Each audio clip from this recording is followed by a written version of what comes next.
TFF imetoa majibu rasmi kuhusiana na mechi kati ya TRA na Simba Sport Club. Tunakumbuka mechi hiyo awali itabidi ipigwe kule jijini Arusha. Mechi hiyo iliahirishwa kutokana na sababu za mvua na uwanja ulijaa maji. Sasa TFF baada ya kukaa kimya muda mrefu, leo hii wameamua kuachia taarifa mpya kuhusiana na uwanja. Je, ni uwanja gani utatumika na siku gani mechi hiyo itarudiwa?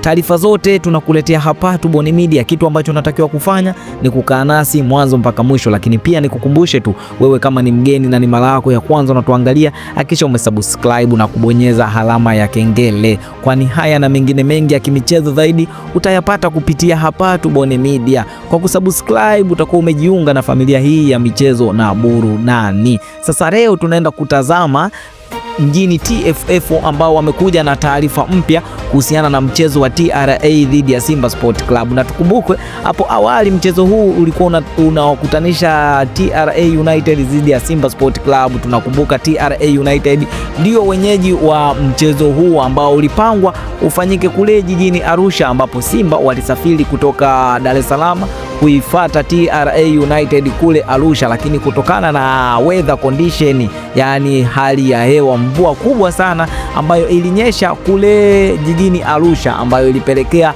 kiwanja kujaa maji, ambapo kwa sheria na kanuni za TFF hazikuruhusu mchezo kuendelea, kwani uwanja ukijaa maji refari anaenda anadundisha mpira katikati ya uwanja, na mpira ukishindwa kudunda ni kwamba refari ana maamuzi ya kugairisha mechi hiyo, na mechi hiyo iliahirishwa. Sasa TFF wamekuja na majibu rasmi kuhusiana na mechi hiyo. Bwana, TFF walichokiamua ni kwamba mechi hiyo itapigwa pale Meja Jenerali